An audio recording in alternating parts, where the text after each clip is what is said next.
அனைவருக்கும் வணக்கம். பத்மாவதி கிச்சன் சேனலுக்கு உங்களை அன்புடன் வரவேற்கிறேன். நம்மளுடைய சேனலில் எளிமையான கோயில் பரிகாரம், தாந்திரிக பரிகாரம் தான் போடுறோங்க. இந்த சேனலை சப்ஸ்கிரைப் பண்ணி வச்சுக்கோங்க. பக்கத்தில் இருக்க பெல் பட்டனை கிளிக் பண்ணி வச்சுக்கோங்க. நாங்கள் போடுற ஒவ்வொரு வீடியோ உங்களுக்கு உடனுக்குடன் அப்டேட் ஆகிருக்கும். வாங்க வீடியோக்குள்ளே போகலாம். இன்றைக்கி தேய்பிறை சஷ்டிங்க. தேய்பிறை சஷ்டியில் விரதம் இருந்து முருகப்பெருமானை வழிபடும்போது நமக்கு கடன் பிரச்சனைங்கிறது இருக்காது. தொழில் வியாபாரம்லாம் நல்ல லாபம் வரும். உடல் மற்றும் மனம் ரொம்ப ஆரோக்கியமாக இருக்கும். நம்ம எந்த ஒரு காரியம் ஈடுபடுறோமோ அந்த காரியம் நமக்கு வெற்றி கிடைக்கும். திருமணம் ஆகாதவங்களுக்கு திருமணமாகும். குழந்தை பேர் இல்லாதவங்களுக்கு குழந்தை பேர் இருக்கும். அதாவது செல்வ செழிப்பு உண்டாகும். இந்த தேய்பிறை சஷ்டியை நம்ம எப்படி முருகனை வழிபடலாம் அப்படின்னா, காலையில் எழுந்திரிச்சு குளிச்சுட்டு நம்ம வீட்டு பூஜை ரூமில் இருக்க முருகர் படத்தை நல்லா தொடச்சி சந்தன குங்குமம்லாம் வைக்கணும். வச்சுட்டு முருகருக்கு பிடிச்ச மாலையான செவ்வரளி மாலை வாங்கி போடணும். அதாவது இப்போ முருகர் படம் இருந்தால் அப்படி செய்யுங்க. இப்போ முருகருடைய சின்ன விக்கிரம் மாதிரி எது இருந்ததுன்னா அதுக்கு பால் தேன் எல்லாம் கொண்டு அபிஷேகம் செய்து அதுக்கும் செவ்வரளி மாலை போட்டு மஞ்சள் குங்குமம்லாம் வச்சு நம்ம அதுக்கு நெய்வேத்தியமாக பால் பாயாசம் இல்லைன்னா சுண்டல், சக்கரை பொங்கல் எதுன்னு நெய்வேத்தியம் வச்சுட்டு 6 நெய் தீபம், ஒரு 6 அகல் விளக்கு எடுத்து அதில் நெய் ஊற்றி திரி போட்டு பஞ்சு திரி போட்டு 6 நெய் தீபம் ஏற்றுங்க. ஏற்றி முருகப்பெருமானை மனதார வேண்டிக்குங்க. தூப தீபம்லாம் காணிச்சிட்டு மனதார வேண்டிக்குங்க. அதாவது எனக்கு உடல் ஆரோக்கியமாக இருக்கணும், தொழில் நல்லா இருக்கணும், எந்தவித கஷ்டமும் இருக்கக்கூடாதுப்பா, வர்ற கஷ்டங்கள்லாம் மழை போல் வந்தாலும் பனி போல் விலகி போகணும் அப்படின்னு மனதார உருகி வேண்டிக்கிட்டு அந்த சமயத்தில் முருகனுடைய பக்தி பாடலான கந்த சஷ்டி கவசம், கந்தகுரு கவசம் பாடல்களை பாடுங்க.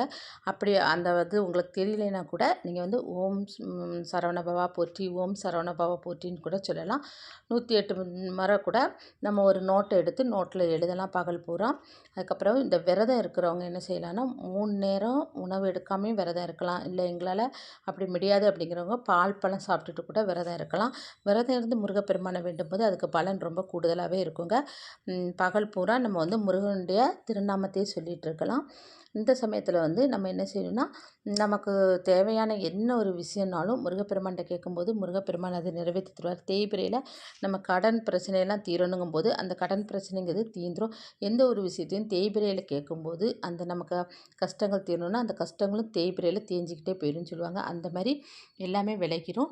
இதெல்லாம் முடிச்சுட்டு நீங்கள் சாயந்தரம் ஒரு 6 மணிக்கு பக்கத்தில் இருக்க முருகன் கோயிலில் போய் முருகனுக்கு பிடிச்ச செவ்வரளி மாலை வாங்கி கொடுத்து ஒரு 6 நெய் தீபம் அதே அகல் விளக்கும் வாங்கி நீங்கள் அதிலே பஞ்சு திரி இட்டு 6 நெய் தீபம் ஏற்றினா போதும்.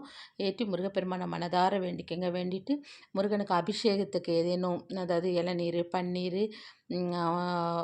பஞ்சாமிர்தம் இது கூட அபிஷேகத்துக்கு நீங்கள் வாங்கி கொடுக்கலாம். அப்படி கொடுக்கும்போதும் உங்களுக்கு ஒரு நல்ல பலனை உண்டாக்கும். இந்த தேய்பிறை சஷ்டியை பொதுவாக ஒரு 11 சஷ்டி விரதம் நீங்கள் இது போல் விரதம் இருந்து முருகப்பெருமானை வழிபடும்போது முருகப்பெருமான் உங்களுக்கு உடல் ஆரோக்கியம் சகல ஐஸ்வர்யங்களும் கொடுப்பாருங்க. அதாவது இப்போ நம்ம இந்த சஷ்டி விரதம் முருகனை இப்போ சாயந்தரம் கோயிலுக்கு போக முடியாதவங்க என்ன செய்யலாம் அப்படின்னு கேட்டிங்கன்னா, வீட்டிலே கூட அந்த பழையபடி முருகப்பெருமான் படத்துக்கிட்ட நீங்கள் 6 அகல் விளக்கு ஏற்றி சாமி கும்பிட்டுட்டு கூட விரதத்தை முடிச்சுக்கலாம். பால் பழம் சாப்பிட்டு விரதத்தை முடிச்சுக்கலாம். இந்த நாளில் கூடுதலாக நீங்கள் உங்களால் முடிஞ்சால் ஒரு 2 பேருக்கு அன்னதானம் கொடுங்க.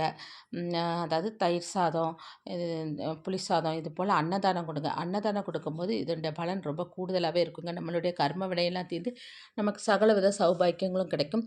பொதுவாகவே முருகப்பெருமானை வீடு, மனை, அப்படின்னா கோர்ட்டு கேஸு இந்த விஷயங்கள்லாம் முருகப்பெருமானை வேண்டும்போது நமக்கு சகலவித ஐஸ்வர்யத்தோட அந்த விஷயங்களும் ரொம்ப சக்ஸஸ் ஆகும். நீங்கள் இது போல் முருகப்பெருமானை வேண்டி உங்களுக்கும் சகலவித சௌபாக்கியங்களும் கிடைக்கட்டும்னு நானும் முருகப்பெருமானை வேண்டிக்கிறேன். இந்த வீடியோ பிடிச்சிருந்தால் லைக் பண்ணுங்கள், ஷேர் பண்ணுங்கள், சப்ஸ்கிரைப் பண்ணுங்கள், பக்கத்தில் இருக்க பெல் பட்டனை கிளிக் பண்ணி வச்சுக்கோங்க. நான் இன்னொரு பதிவில் உங்களை சந்திக்கிறேன். நன்றி, வணக்கம்.